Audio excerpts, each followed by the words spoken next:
They all called her crazy for spreading coarse salt over her father's dying land, until everything changed. Cassidy Miller had come back to save what was left of her father's ranch, but what no one expected was that the solution she brought with her would be hidden inside an old notebook tucked under a bed. Her father was bedridden, the debts were piling up, and the land wasn't yielding a thing anymore. The neighbors had already told the story, as if the end was certain. It was on a muggy April morning, with the sun beating down on the cracked ground of the ranch as if it wanted to snuff out whatever life still lingered there, that Cassidy took the first burlap sack by the bottom, leaned her body forward, and let the white, coarse salt trickle slowly over the dusty soil. The white crystals fell into the cracks as if she were covering an old wound. And over there, on the other side of the fence, 3 men stopped what they were doing and just stared. The first one pointed a finger. The second one laughed. The third shook his head like someone brushing off a kid fooling around. And the word cut through the hot air of that morning, even before the sacks were empty. Crazy. Crazy. They said it low at first, then louder, then like it was a conclusion everyone had already reached, and she was just confirming it right there in front of everybody. Cassidy didn't look up. She kept pouring. She knew what they were saying. She felt each syllable of that word land on her back as if it had weight. But there was a thought turning inside her from the night before, when she had read and reread the same page from her grandmother's notebook until she had every detail memorized. If that worked once, it could work again. And if it didn't work, at least she had tried, and no one was going to take that away from her. The problem had started 3 years earlier, when Mr. Arthur, her father, began to notice that the soil was changing. Not all at once. Not with some event you could point to. It came slowly in that treacherous way only the land and time know how. The pasture got thinner, then yellowed underneath before the dry spell, then simply stopped growing the way it always had. The cattle started losing weight with no apparent cause. The vet who covered the area came by the ranch, examined the animals, tested the well water, and found nothing wrong with them. The problem, he said after a longer visit, was in the soil. Mr. Arthur was a man of few words and plenty of stubbornness. He had built that ranch over 30 years of hard work, starting with a piece of land his father-in-law had given him as an inheritance that wasn't worth much when he got it. He expanded little by little, using the profit from a good year to pay for the improvements the next. He raised 3 kids on that soil, buried his wife nearby, and had reached 65 years old, with the conviction that that land was the most solid thing he had in the world. When the soil started to fail, Mr. Arthur didn't want to believe it. He switched vets. He called an agricultural technician from town who tested the soil with a simple kit and said, without beating around the bush, that the ground had high acidity and severe compaction, the result of years of heavy grazing with no rotation and no nutrient replacement. The technical name the man used, Mr. Arthur didn't catch. But what he said next stuck. Without a serious investment in lime and fertilizer, the land would take at least 2 years to recover, and even then there was no guarantee. Lime and fertilizer cost what he didn't have. Over the next 2 years, Mr. Arthur sold off the cattle little by little to cover the debts that the lack of production was piling up. First the fattening cattle, then the milk cows, then the work animals. Each sale was a piece of what had taken years to build, and each piece sold left the ranch quieter, which was the worst sign of all, because a ranch that goes quiet is dying. Her 2 sons, Grant and Caleb, worked in distant cities. Grant had left at 20 to try his luck in business and never came back to stay. Caleb had followed a similar path, working construction and sending a portion of his salary when he could. Neither of them was in a position to return, and the phone calls they made were full of good intentions and few solutions. They sent what they could. But what they could send was never enough. The distance of her brothers was a wound Cassidy had learned not to poke at. Grant called once a week, asked how their father was, sent money when he could, and ended the conversation with a, "Let me know if anything comes up," that they both knew had its limits. Caleb was more sporadic. He'd disappear for weeks, then pop up with a long voice message, promise he'd try to figure something out, and vanish again. Neither of them was a bad son, but neither of them was there, and there was a difference between supporting from afar and showing up. It was a neighbor, Mr. Jenkins, who looked after the chickens on the neighboring property, who called Cassidy.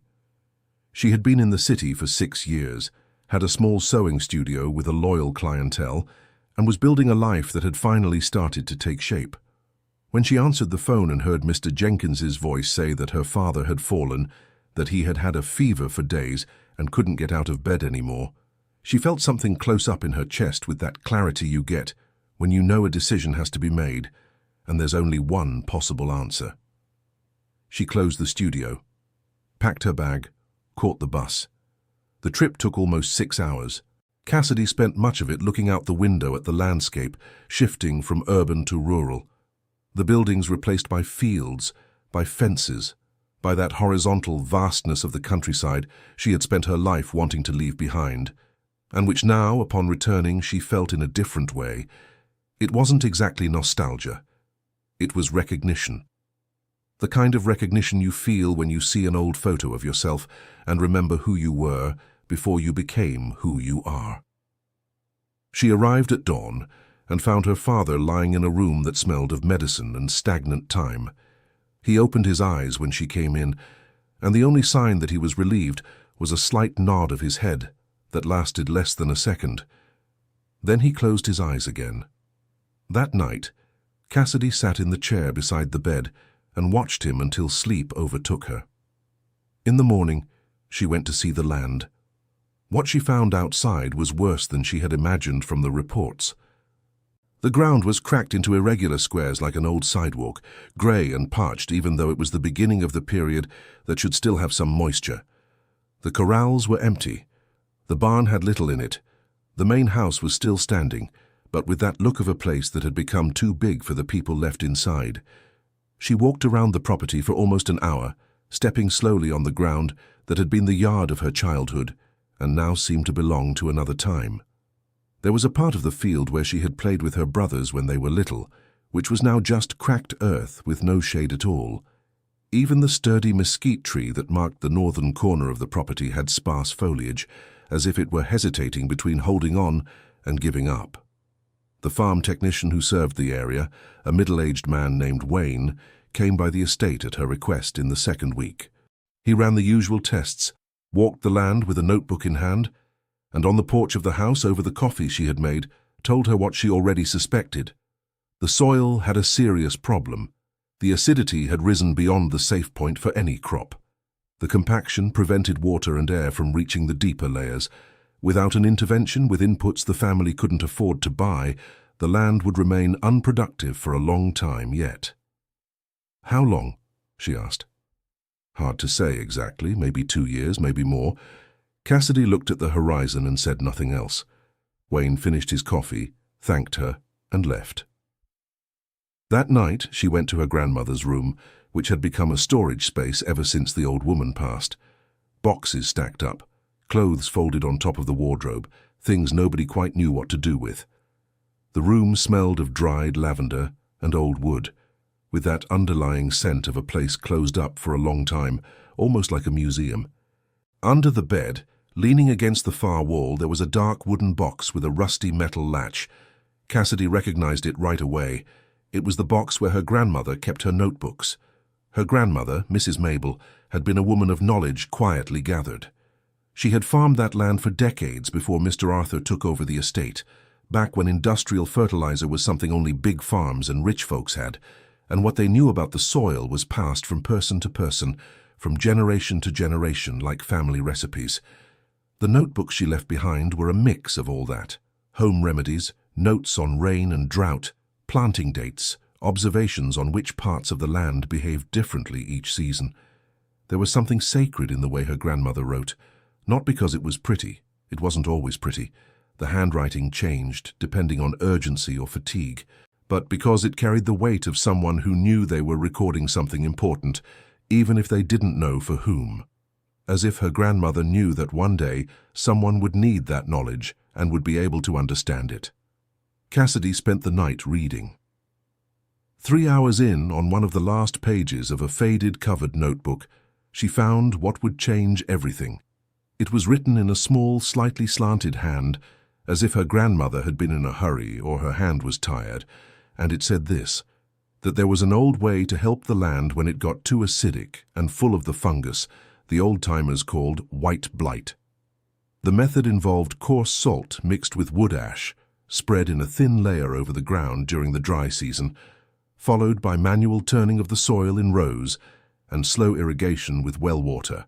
Her grandmother wrote that she learned it from her father, who learned it from a seasoned drover, who passed through the region and saw it work in other parts of the dusty hinterlands. The salt, in the right amount, eliminated surface fungi and certain root parasites that acidified the soil.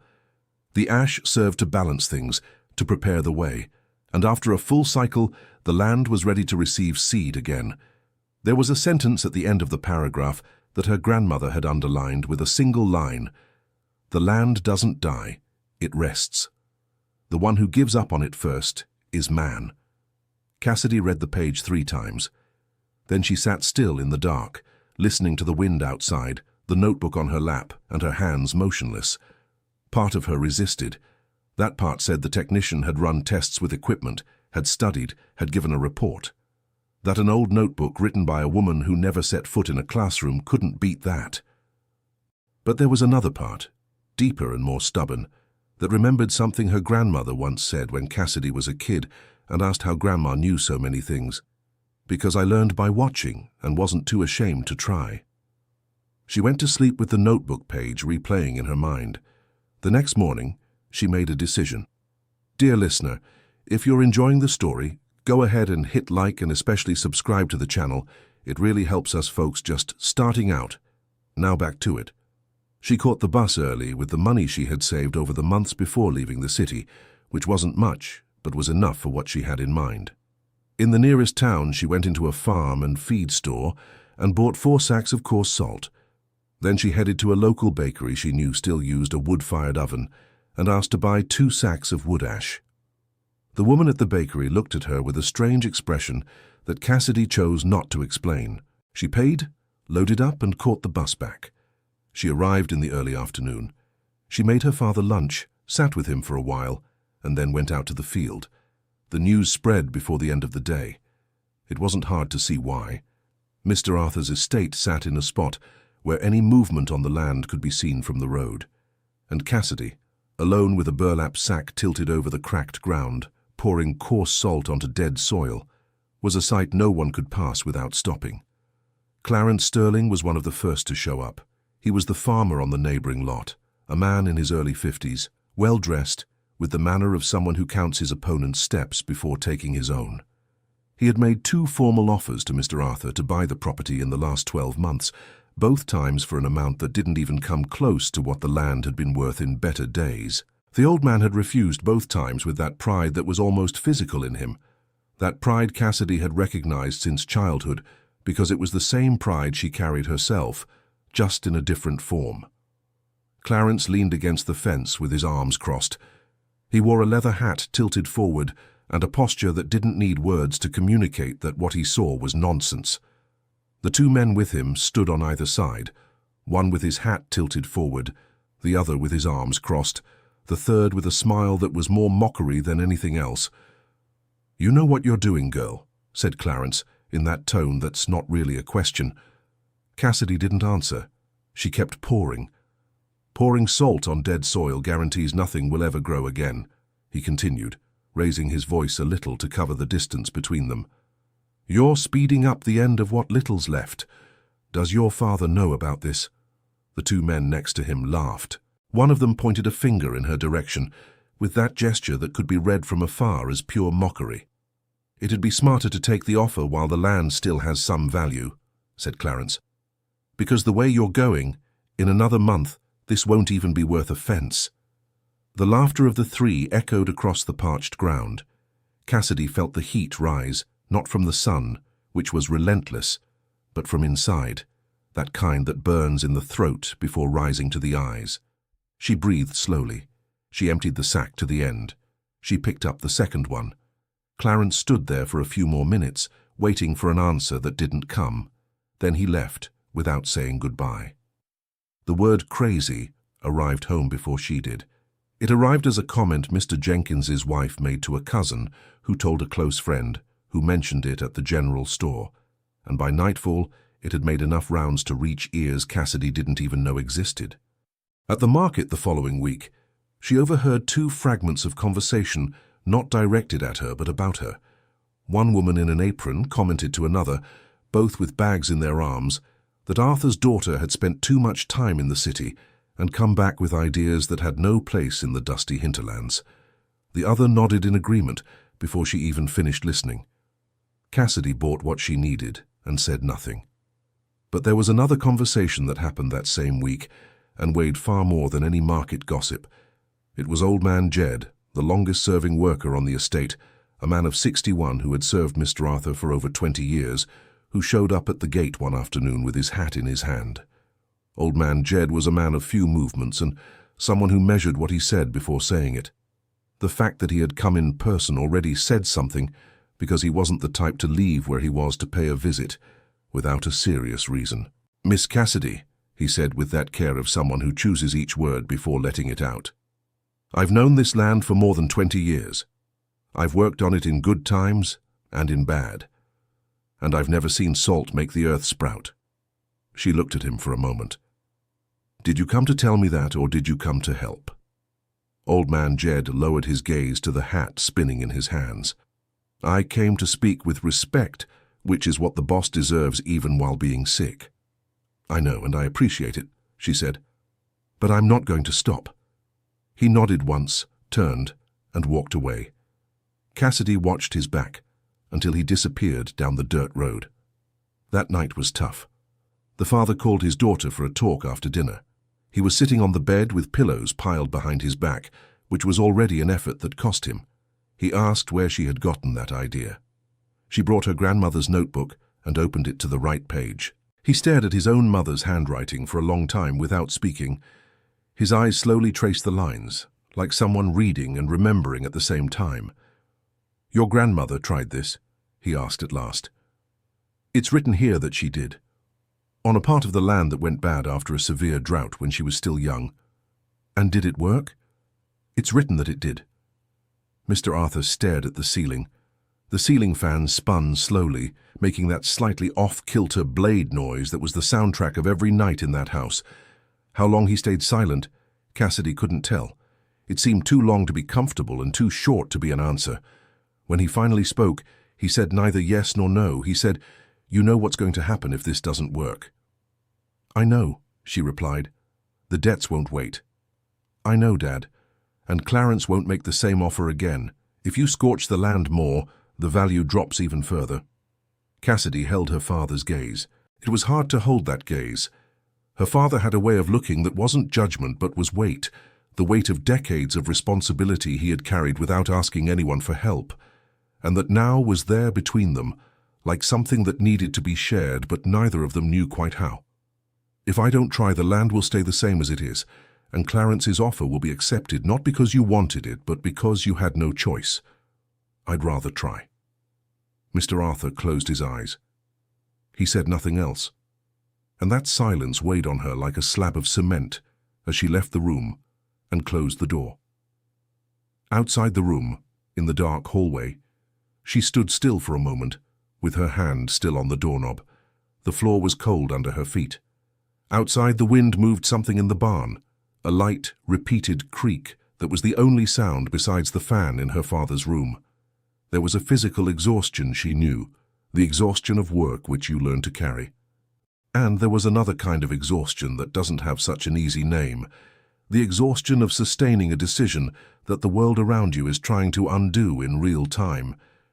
She went to the kitchen, drank a glass of water in the dark, and went back to her room. Tomorrow the sun would rise. She was going to keep going.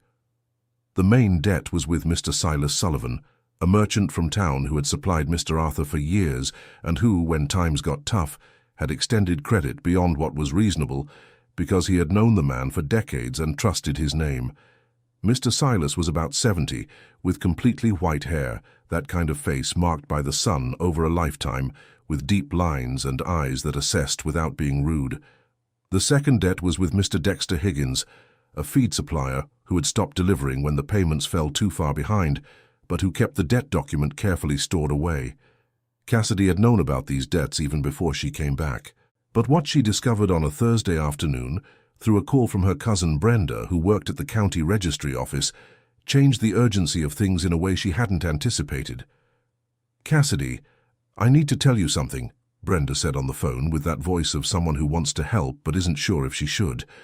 "I don't know if it's any of my business, but I think you need to know." "Tell me." "Clarence Sterling showed up here last week. He was talking to Mr. Thorne, the notary. I didn't hear everything, but I heard enough to understand he was asking if it was possible to buy someone else's debt." Cassidy was quiet for a moment. "Buy the debt?" "Yeah. Like he'd pay what you owe Mr. Silas and Mr. Dexter, and then they'd transfer the right to collect to him. Only he could collect however he wanted, including asking for the land as payment." The call ended with Brenda asking that her name be kept out of any conversation, and Cassidy promising she would.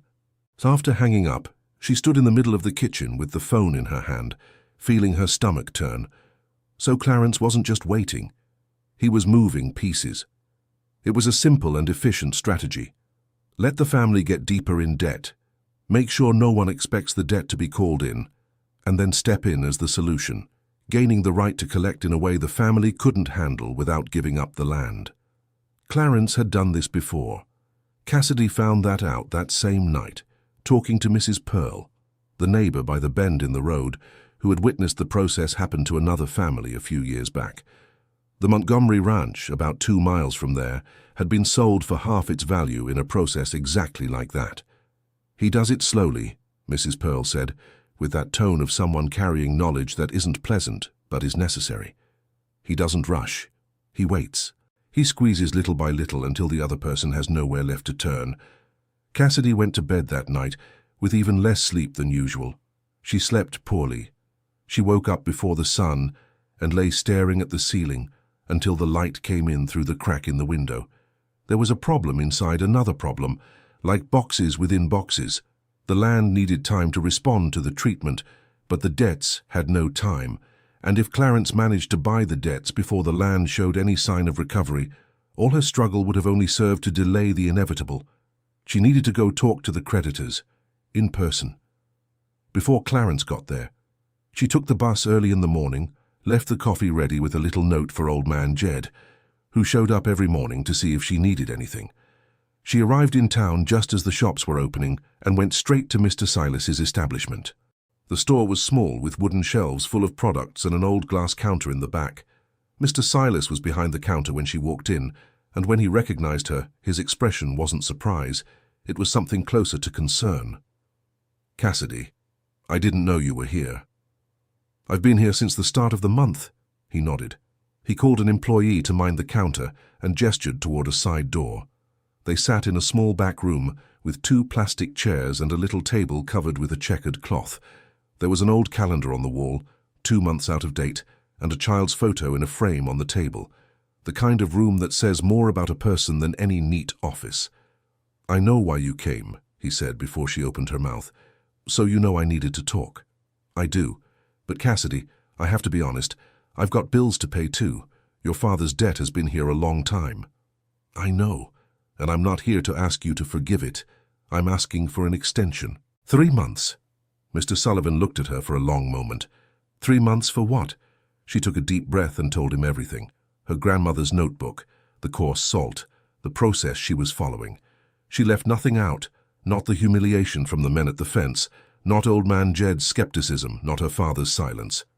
She told it all as it was, without embellishment, because she knew Mr. Sullivan was the kind of man who could tell when he was being played, and that would ruin any chance she had. When she finished, he was silent for a while. The noise from the street came through the small window high up on the wall. A horn, voices, the engine of a passing truck. "This notebook of your grandmother's, is it reliable? She planted on that same land for decades, that much I know." He tapped his fingers on the desk once, twice. Mrs. Mabel was a woman of her word. She never lied to me in a deal or in conversation. Pause. 3 months. 3. "But I can't promise more than that, you understand?" "I understand. Thank you, Mr. Sullivan." "Don't thank me yet," he said. but there was a slight softening in his voice that she took as the best possible sign. She also asked carefully and without directly accusing whether Clarence had stopped by. Mr. Sullivan was silent a second longer than expected. "He did," he said finally. "But I'm the one who decides what I do with my accounts, not him." Cassidy left the store with that echoing inside her like something good. The conversation with Mr. Dexter Higgins was harder. He was younger, more closed off, and the situation with him had a different component because the debt was larger and the wait had already been long. Cassidy went to the warehouse where he worked and waited by the door for almost an hour before he showed up. The conversation happened in the sun, with truck noise in the background and no chair. The two of them standing at the warehouse entrance with the heat beating down on the concrete. Mr. Higgins listened to everything she had to say with a neutral expression that gave nothing away. He was the kind of man who had learned not to show a reaction, because showing a reaction in business was a disadvantage. When she finished, he was silent for a long moment. "You know Clarence Sterling came to see me." She felt her blood run cold. "I know," she said with a calm she didn't feel. "And what do you think I should do?" "I think you know my father, and you know his reputation in this region. He never left a debt unpaid when he had the means. The problem is now he doesn't have the means." "I do," she said. "It may not look like it, but I do. I just need time." Mr. Higgins stared at her for a moment that seemed too long. Then he looked at the street, then back at her. "2 months," he said finally. "No more than that." She left the warehouse with her legs slightly shaky. 2 months was less than 3, and the gap between what she had asked for and what she had gotten was exactly the size of the risk she was running. But it was time, and time was what she needed. On the bus ride back, she looked out the window as the dry landscape passed by, and for the first time since she'd arrived, she felt the weight of everything with a clarity that was almost unbearable. She was 30 years old, had closed the sewing studio she'd built on her own, had nearly run through her savings, and was betting everything on a method she'd found in an old notebook belonging to a woman who had already passed. And if it didn't work? She closed her eyes and tried not to let the answer take shape. The following weeks were built on a routine she created herself to leave no room for discouragement. She woke before the sun, drank her coffee standing up in the kitchen, checked on how her father had made it through the night, and headed out to the field. She followed the notebook with the care of someone who knows that a single misstep in the process can ruin everything. After the salt came the wood ash. She went door to door in the neighborhood herself, asking for the ash from the wood-fired ovens that were still around. Some women gave it curiously, asking questions that she answered without hiding anything. Others gave it out of pity, that kind of pity that hurts more than rejection. None gave it with conviction, but they gave it, and that was what mattered. In every house she visited, there was a different version of the same look, the look of someone who has already heard the story and already decided how it will end. Cassidy had learned to receive that look without letting it settle on her with weight. She thanked them for the ash, thanked them for their attention, and left. The stories people told about what she was doing were their stories, not hers. Then came the days of manual soil turning, on her knees over the cracked ground, using a small hoe with a short handle she had found in the barn, working row by row as the notebook described, sinking the mixture of salt and ash into the top inches of the earth with that measured pressure of someone performing a procedure, not just a chore. Her knees were bruised, her fingers calloused in places she didn't know could callous. Some nights she would step into the shower and stand still under the cold water longer than necessary just to feel her body settle. Some nights she also cried, not loudly, not in a way her father or anyone could hear. She cried the way you learn to cry when you grew up in a house where showing weakness was mistaken for giving up, quietly, with a towel pressed to her mouth, and with a decision already made that tomorrow she would keep going. One of those nights, deeper than the others, she opened her grandmother's notebook again and flipped through it without reading, just looking at the handwriting. There was something comforting in that. Not the handwriting itself, but the idea that a woman had lived before her on that land, had faced things Cassidy didn't know in detail, but must have seemed impossible at the time, and had kept going, and had written it all down in a notebook as if she knew that keeping going was enough. "Grandma, I wish you were here," she said softly in the dark room. There was no answer, of course, but there was the notebook, and sometimes that's enough. It was during this darkest period, when she had completed nearly 3 weeks of the process, and there was still no visible sign of change, that Skylar showed up. Skylar Vance was the daughter of Mrs. Pearl, the neighbor who lived in the house around the bend on the road. She was 22, with her hair in a ponytail, a backpack always slung over her shoulder, and that way of someone who is still learning to have their own opinions, but already has more than they realize. She was in her 2nd year of agronomy at a state agriculture college in the city, and had heard about the situation from her mother, who had heard about Cassidy's visits asking for Ash. She showed up one afternoon without warning, stopped in front of the treated plot for a long moment without saying anything, and then turned to Cassidy. "Can I see what you're doing?" Cassidy looked at her for a moment. There was something in the question that was different from the others people had asked, which were all variations of, "You know this isn't going to work, right?" Skylar's question didn't say that.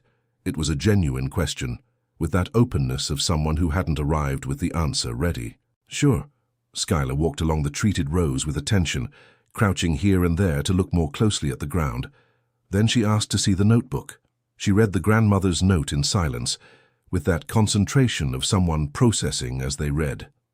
"I've read something like this before," she said after a while, "in a reference that my professor mentioned in passing during a lecture on historical soil management.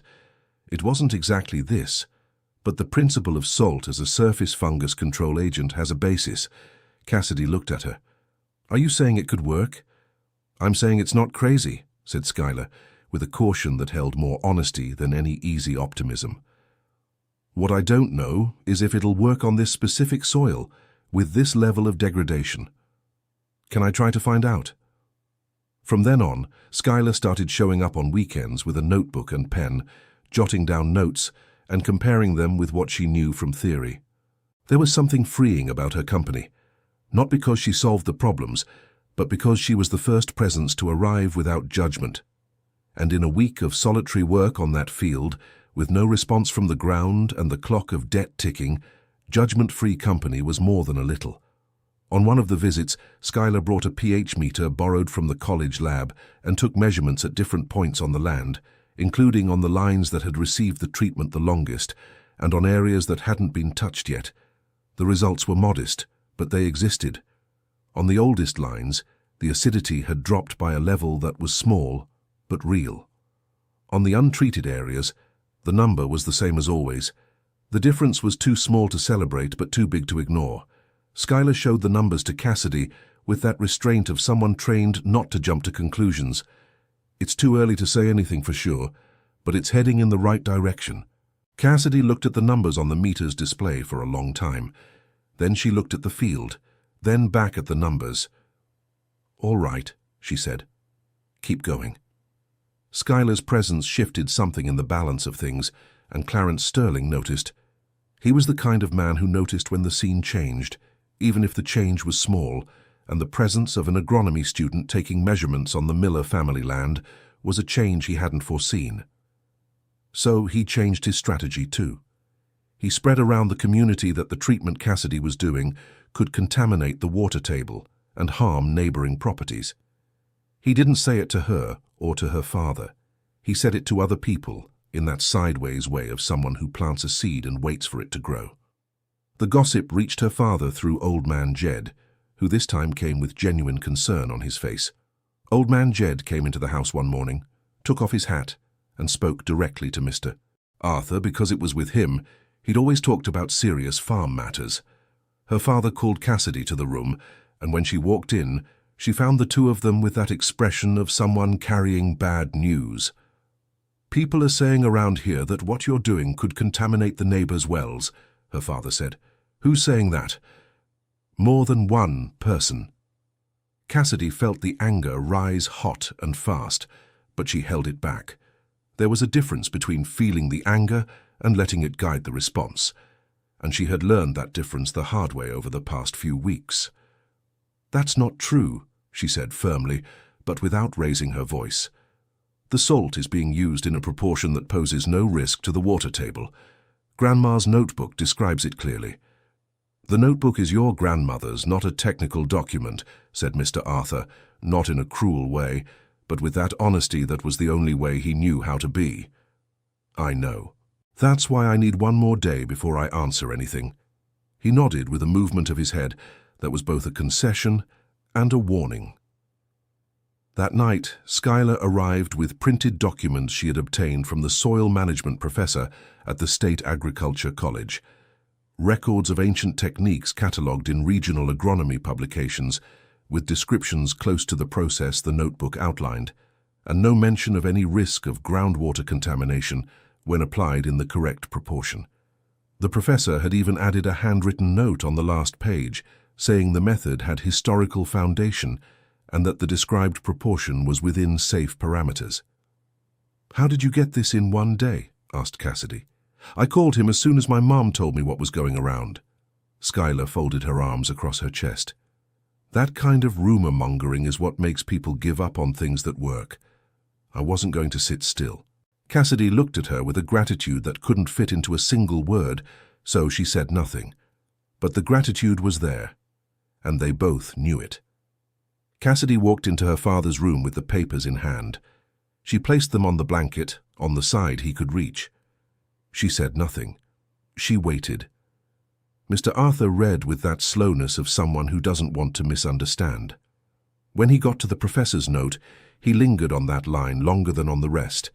Then he folded the papers along their original crease, set them on the nightstand and said, staring at the ceiling, "Keep going." 2 syllables. But those 2 syllables changed the weight of the air inside the house. The next morning, when Cassidy went to the field, she found Old Man Jed already outside the gate. No hat in hand this time, with a hoe. "Where do you need help?" he asked. She didn't have to think. "On the south side bed. The tilling on that row still needs finishing." He nodded and went. No further explanation. No apology on his part or hers. That was the language they both understood. Not what is said, but what is done. Dear listener, if you're enjoying the story, feel free to hit like and especially subscribe to the channel. It helps us folks just starting out and now continuing. Together, the work that would have taken 3 more weeks alone took 9 days. Old Man Jed worked with the efficiency of someone who knows every piece of that land by heart. Knew where the ground was deeper, where there was old root that shouldn't be cut, where the well water reached most easily. And Cassidy learned by watching him without needing to ask, because there was a work language the field has, and that she was still relearning to speak. There were times when the 2 worked in silence for hours, each on a different row, and the only sound was that of the iron against the earth and the wind that passed now and then. And there was something in that silence that wasn't empty. It was full of things unspoken but understood, the best kind of silence between people who are on the same side. The slow irrigation with well water was the stage that demanded the most patience. It was the kind of work that showed no results right away, that required trust in the process. Cassidy knew this, and there were moments when the waiting was almost unbearable. It was during that waiting that the second difficult conversation with her father happened. It was an afternoon when he had managed to sit on the porch, which was already progress for his health, slowly improving with the medication the doctor had prescribed, and with the fact that having his daughter home seemed to do something the meds couldn't. He was in the rocking chair when Cassidy came in from the field, with her clothes dirty from the earth, and sat on the step, just like she did as a child. "Are you going back to the city?" he asked without looking at her. The question caught her off guard. "I don't know," she answered honestly. "Depends on what happens here." "You had a life there." "I did. But this here is my life too." He was silent for a moment. The rocking of the chair made a slow and steady rhythm, that kind of sound that feels like it's always been there. "Your brothers aren't coming back." "I know, Dad. That's not fair to you." She looked at her father's profile. It was the first time in many years he'd said anything that came close to, "This isn't right."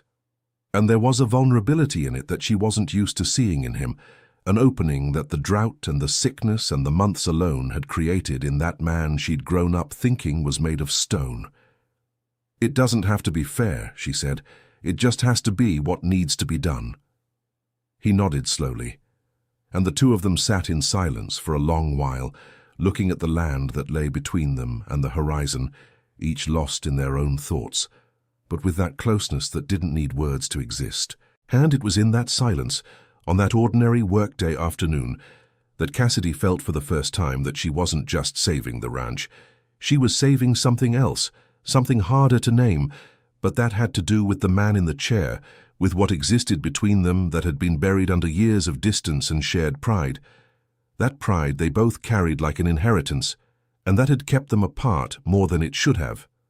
She didn't say it out loud, but he didn't need to hear it either. The first week of May brought a change in the air that Cassidy only noticed after it was already inside her. It wasn't the weather, which remained dry and hot. It was something else, an anticipation she couldn't name, but that made her wake each morning and go first to the field, before coffee, before anything else, to look at the rows. Clarence tried another maneuver around this time. He showed up at Old Man Jed's field, a piece of land Jed leased under an old agreement with a family in the area, and let slip, in an apparently casual conversation, that he'd heard people from the State Agriculture College saying the process Cassidy was using might not be suitable for the region's type of soil. Old Man Jed listened, said nothing, and that same afternoon went to Cassidy to tell her what he'd heard, word for word. "And do you believe that?" Cassidy asked. Old Man Jed thought for a moment. "No," he said finally, "because if it were true, he'd have come here to say it himself, not just mentioned it to me in passing." Cassidy nodded. That was reasoning she couldn't have done better herself.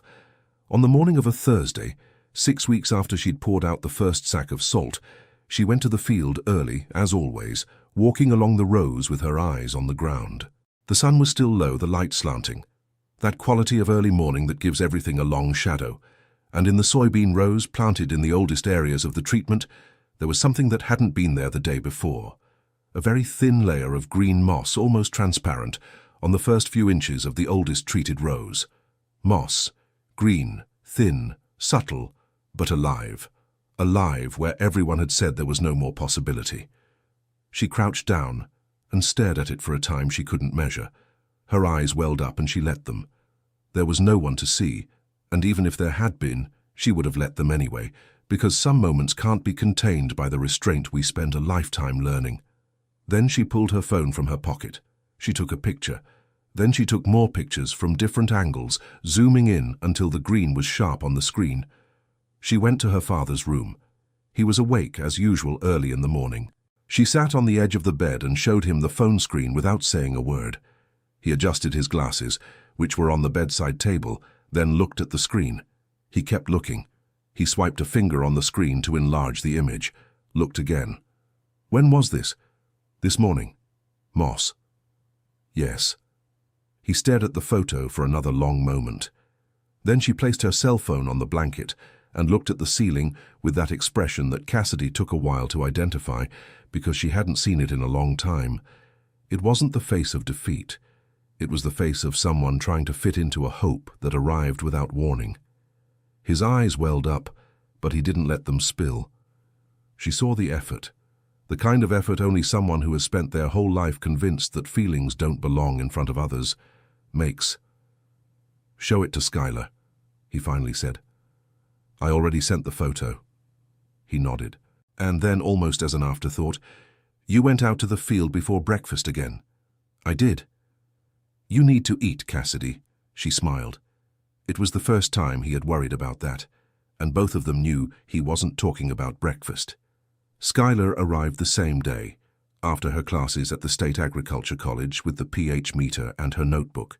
She took measurements on the rows with Moss and compared them to the previous ones. The drop in acidity was now more significant.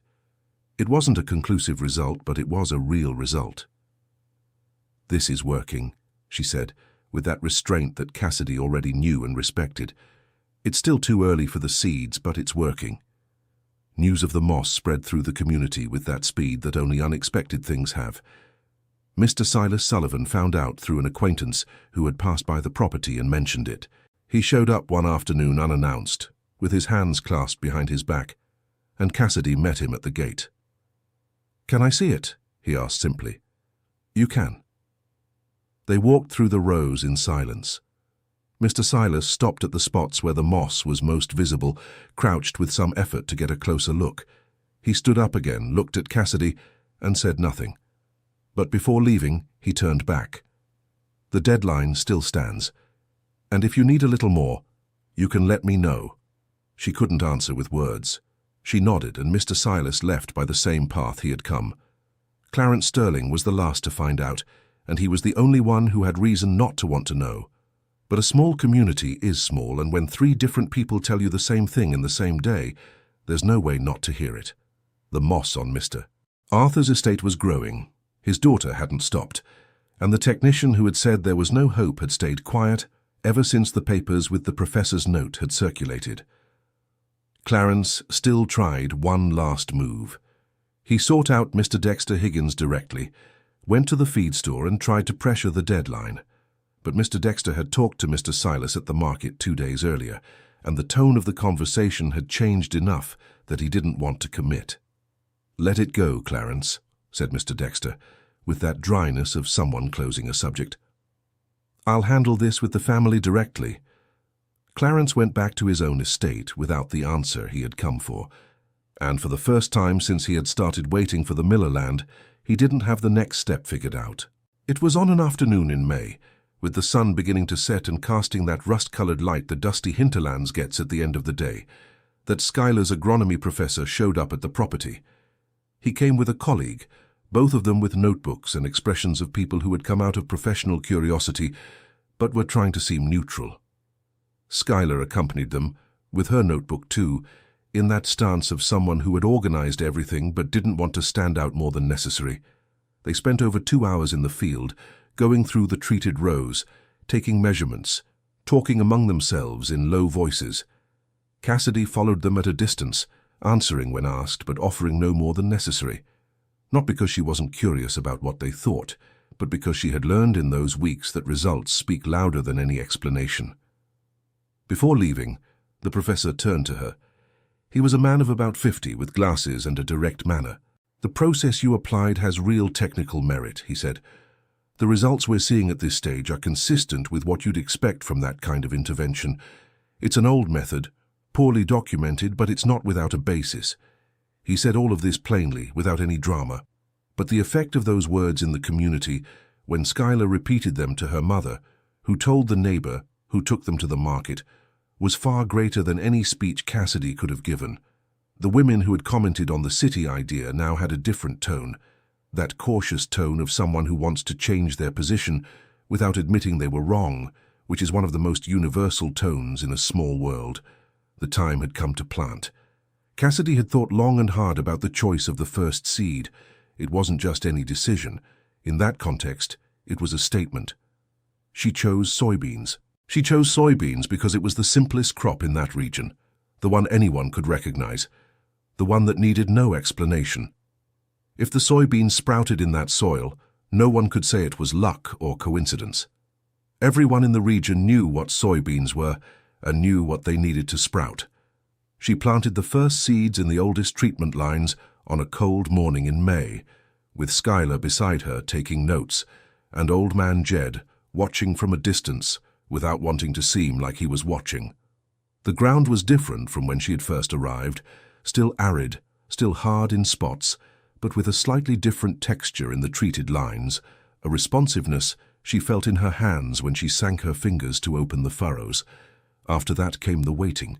It was the kind of waiting you don't know how to get through until you're on the other side. Cassidy woke up early, went to the field, looked at the planted lines, and came back with no news. She did that every day. And there was a voice inside her that said, "And what if it doesn't sprout?" And another that said, "Then you will have tried."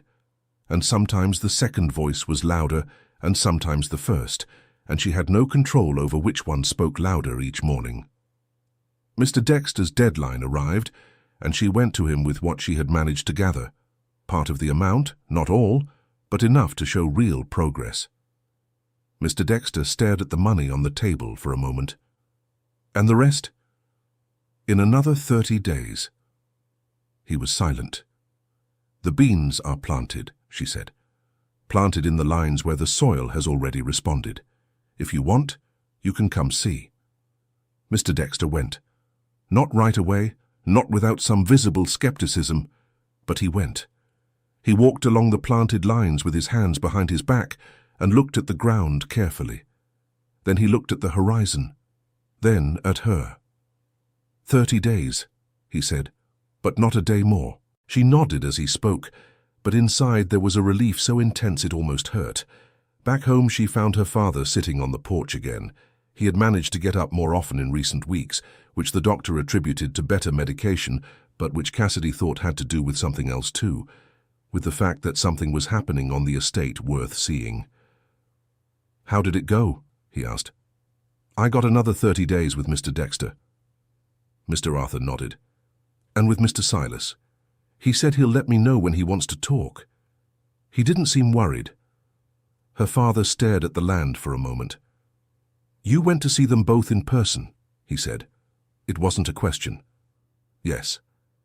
Your grandfather used to do that. When he had a problem with someone, he'd go in person.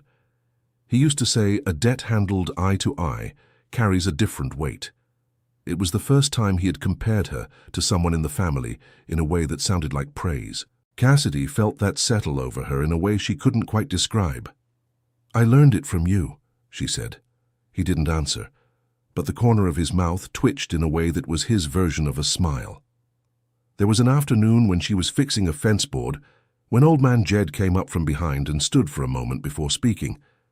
"Mrs. Cassidy," she turned around. "I need to apologize." She set down the tool. "For what?" "For going to talk to the boss when it wasn't my place. I wasn't right." Cassidy looked at him. Old Man Jed wasn't a man who admitted fault easily, and she understood that because she came from the same stubborn stock, just in a different form. "You were worried about the boss," she said. "That's different from being wrong."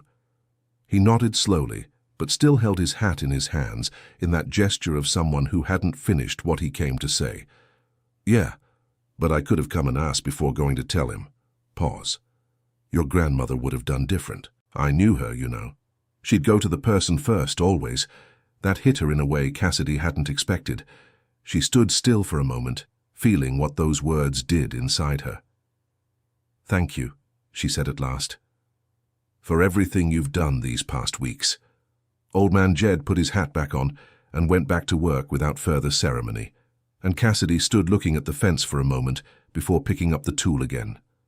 It was on a Thursday morning, 22 days after planting, that everything changed.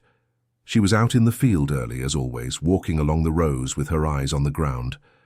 The sun was still low, the light slanting, that quality of early morning that gives everything a long shadow, and in the soybean rows planted in the older areas of the treatment, there was something that hadn't been there the day before. Sprouts, green, firm, with that color that says they're here to stay. Not all, not in every row, but enough that there was no doubt. The soybeans had sprouted. Cassidy stood in front of the sprouts for a length of time she couldn't calculate. Her eyes welled up, and she let them. There was no one to see, and even if there had been, she would have let them just the same, because some moments don't fit within the restraint you spend a lifetime learning. Then she took out her phone and photographed them. Then she called Skylar. Then she went to the house. She entered her father's room. "Dad." He opened his eyes. The soybeans sprouted. Mr. Arthur was silent for a moment. Then he sat up slowly in bed. With that effort he still had, but that was less than it had been. "Take me there." She helped him stand.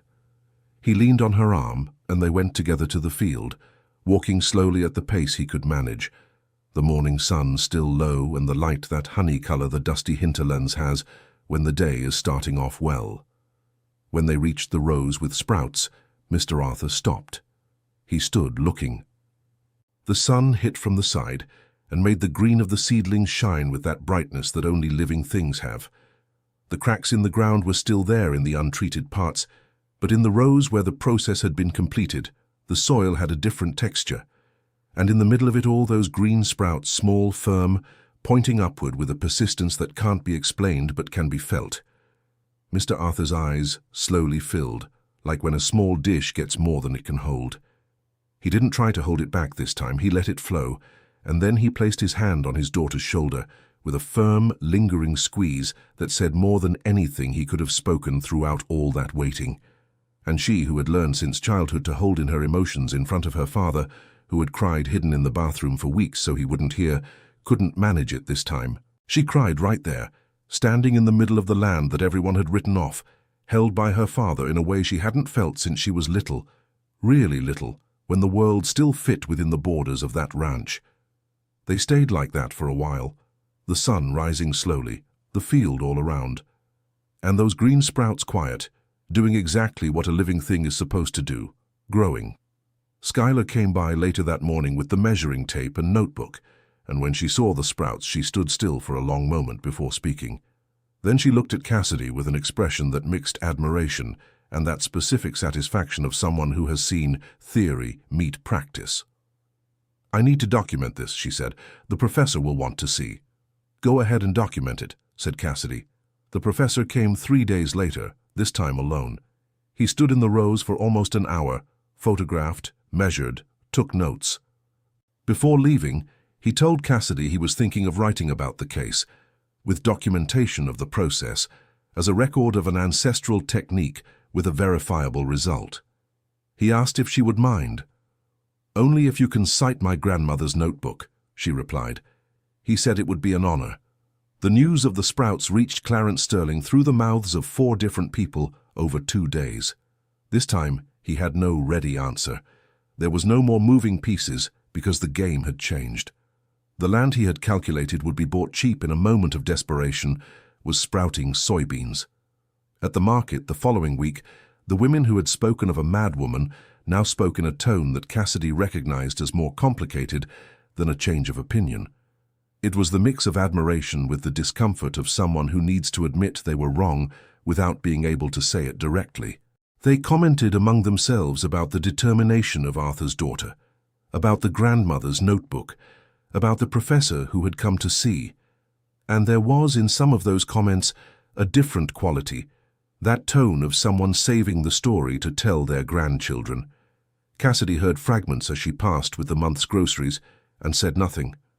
Not out of pride or resentment, but because she had learned in those months that some things are resolved in time and not in words, and that the best response to those who had doubted was exactly what was happening. The soybeans growing, the land alive, her father standing. The debts were renegotiated in the following weeks. The first planting, still small, didn't cover everything, but it covered enough to show real movement and for the creditors to see that the estate was coming back. Mr. Silas Sullivan accepted a payment plan stretching over the next few months. Mr. Dexter Higgins, after seeing the field himself, agreed to the rest. Neither of them had let Clarence buy the debt, and now it was clear the decision had been the right one. Old man Jed brought 2 nephews to help expand the treatment to a larger area, and the estate took on that movement of people working, which is the best sign that a place is alive. The shadow that had settled over every corner of the land in recent years slowly receded, not all at once, but with that consistency. You only notice when you look back and compare with what was. Cassidy didn't return to the city. There was no formal decision, no speech or long conversation about it. Simply, as the weeks passed and the estate demanded more from her, she stayed and answered. And one morning she realized it had been over 2 months since she thought of the sewing studio as a place to return to, but rather as something that belonged to an earlier chapter. And that didn't hurt. It hurt less than she had expected. Her grandmother's notebook was stored with extra care, wrapped in a dry cloth, inside the dark wooden box with the rusty latch, put back under her father's bed, but in a more accessible spot this time. But there were new pages now. One afternoon, Cassidy had sat at the table with a pen and begun to write down the complete process as she had done it, with the adjustments that practice had taught, with Skylar's numbers, with the observations that were hers and no one else's. The handwriting was different from her grandmother's, firmer, wider, with a different slant. But it was in the same notebook, continuing what had been started by hands she had never held. On an afternoon in June, sitting on the porch with her father, Cassidy saw Clarence Sterling pass by on the road in his pickup truck. He didn't look at the estate, or if he did, he didn't give any sign. He drove right past. Mr. Arthur, who had also seen, was silent for a moment. "You know he's going to have another estate to covet," he said. "I know. And that ours will still be the one he couldn't get." She looked at her father. There was a quiet humor in his voice that was new, or that had been held back for a long time. "Does that bother you?" she asked. "No," he said, with a clarity that left no doubt. "But I want you to know it bothers me less than before." Pause. "Because before, I held on to things out of pride. Now, I'm holding on with you." Cassidy kept staring at the land, at the field where the soybeans had sprouted and where the second treatment cycle was already underway. The late afternoon light had that rust color she had learned to like again, that light which at the beginning of her life was just the end of the day, and now carried the weight of everything that had happened. "I went after Grandma's notebook," she said after a while. "But what made me not give up was you." He didn't answer right away. "I didn't do anything," he said finally. "You did too. You said keep going." Those two syllables hung in the air on the porch for a moment, and Mr. Arthur, who had spent his entire life convinced that feelings had no place in front of others, let the corner of his eye moisten without worrying about who was watching. The land had never stopped being theirs, but now it was theirs in a different way, a way that had cost them and therefore weighed more, with that good weight of things that were earned and not just inherited. And Cassidy, who had arrived with a suitcase and a nearly empty bank account, and the quiet determination of someone who doesn't know how to lose, looked at the horizon with the calm certainty of someone who had crossed the storm and found on the other side something greater than what she had left behind. The estate was alive, and so was she. The end of the story. Now tell us what you thought of this story. Would you have believed Cassidy, or would you have doubted too? Leave it in the comments. And don't forget to like and subscribe to the channel so you don't miss other stories that touch the heart.